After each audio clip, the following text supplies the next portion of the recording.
Olá, boa tarde a todos. Após a confirmação do primeiro caso de coronavírus no Brasil, especificamente aqui em São Paulo, muitas dúvidas têm surgido. A Sul América veio então ao consultório do Dr. Davi Uip, um dos mais respeitados infectologistas do Brasil. Olá, Dr. Davi, muito obrigada por nos receber para essa conversa. Muito obrigado, é um prazer. Dr. Davi, o senhor poderia fazer, por favor, um breve resumo de como surgiu a nova cepa de coronavírus e o atual cenário da doença no mundo e no Brasil? O que nós temos conhecimento é que essa doença surgiu na China no final de novembro, começo de dezembro. E por que nós estamos enfrentando tudo isso? Na verdade, é um país de 1,6 bilhão de habitantes, numa área semelhante à área do Brasil. Na sequência, como era de se esperar, países vizinhos e agora, recentemente, os países da Europa e o continente América do Sul. Nós tivemos há 3 dias o primeiro caso de um brasileiro que voltou da Itália com coronavírus positivo. O que as pessoas precisam saber e ficar atentas nesse momento? O que é mais importante para as pessoas conhecerem? Primeiro, uma palavra de ordem: tranquilidade. Segunda, é que é uma doença de pouca morbidade e pouca mortalidade. O que é isso? A maioria dos pacientes será assintomática ou pouco sintomática. Só uma pequena minoria precisará de recursos hospitalares e, eventualmente, ambiente de UTI. Qual é o índice de transmissibilidade? O que nós conhecemos até agora é 1 para 3. O indivíduo infectado ele poderá contaminar 3 pessoas. Só para dar um exemplo do sarampo, é 1 para 20.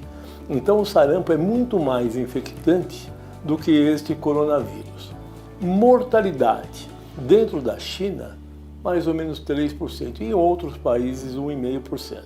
Esse índice ainda vai cair. Então, palavra de tranquilidade. E tem algum subgrupo que tem maior risco de contrair a doença ou de ter maior gravidade em relação ao quadro clínico? Nós temos um dado publicado neste momento que a população jovem está sendo poupada. Não existem casos graves em adolescentes, adultos, jovens ou crianças. Quais são as populações mais vulneráveis? Aqueles com uma idade avançada, especialmente acima de 80 anos, mas a linha de corte 60 anos. E quem tem comorbidades? O cardíaco, crônico, pulmonar, o nefropata, o paciente oncológico em tratamento, o paciente HIV não controlado, transplantado. Esta população nós temos que ficar mais atentos. E uma palavra muito tranquilizante para as nossas mamães, entendendo que os filhos, neste momento, não estão apresentando formas grávidas. A mulher grávida, ela tem que ser mais cuidadosa. Ela deve manter cuidados pessoais, mas também é uma população que, embora mais cuidadosa, é uma situação de conforto. Dr. Davi, o senhor teria alguma recomendação em relação à prevenção da doença? Alguma medida que possa prevenir o contágio? Eu falo que é a etiqueta coronavírus. Quando o indivíduo vai tossir, vai espirrar, ou cobre a mão e a boca com lenço de papel descartável, se não for possível, não com a mão, com o antebraço para não contaminar o que estiver em volta. Segundo, você está com tosse, com febre, não vai para o hospital, não vai para o ambulatório, fique em casa, fique bem nutrido e hidratado. Um outro hábito é lavar as mãos, antes e depois, por exemplo, das refeições. Antes e depois de ir ao banheiro, metrô, trem, ônibus. Saiu, lava as mãos. Álcool gel é importante tanto quanto água e sabão. São medidas muito simples de cuidados habituais que você vai ajudar muito na prevenção da doença. Essa coisa de ficar usando máscara em qualquer lugar sem sintomas também não tem o menor sentido. Por quê? Quem deve usar máscara? O indivíduo que está com sintomas, tosse, espirrando, febre e que vai procurar o serviço médico. Agora, quem deve usar máscara do outro lado?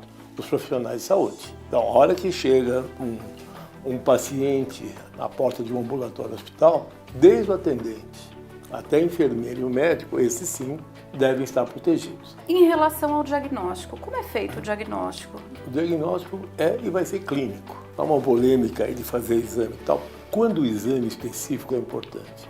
No momento epidemiológico, era importante o Brasil saber que o vírus chegou. E agora é importante saber que o vírus vai circular. Um brasileiro contaminou outro brasileiro sem ter viajado. A partir daí, nós temos que reservar os exames específicos para doente grave, doente internado em hospital, eventualmente em ambiente de UTI. Fora isso, não tem o menor sentido. É jogar recurso fora. porque o tratamento com ou sem exame é o mesmo. Nas formas pouco sintomáticas, é o analgésico, o antitérmico, e se houver complicações bacterianas, antimicrobianos por via venosa. Agora, especificamente para o vírus, neste momento, nós não temos nenhum medicamento. Coronavírus vai ser tratado como outra virose qualquer, suporte de vida e sintomáticos nos casos leves. Aproveitando a sua fala, a Sul América está ampliando seus canais de atendimento. Nós criamos uma linha exclusiva de orientação médica por telefone para esse assunto. Ampliamos também o nosso médico na tela, que agora não tem mais limites de sessão.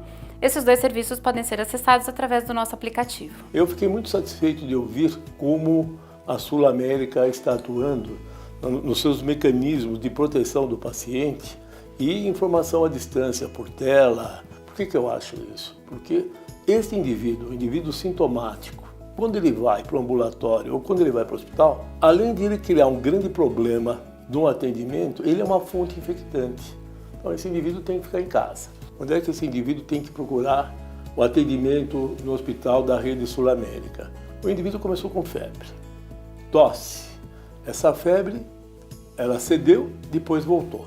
A febre se prolongou por mais de 48 horas. Atenção! Houve um desconforto respiratório, aumento da tiragem, aumento da cianose, fica roxo, ponto de nariz, olheiras. Cada um de nós respira mais ou menos 20 respirações por minuto. Aumenta o número, 30, 40, diminui a amplitude.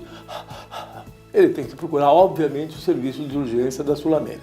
Fora isto, sintomático, repouso, nutrição e líquido. Dr. Davi, muito obrigada pela sua entrevista, foi bastante esclarecedora. A Sul América ressalta que continua disponível nos seus canais de atendimento para apoio e suporte aos nossos beneficiários.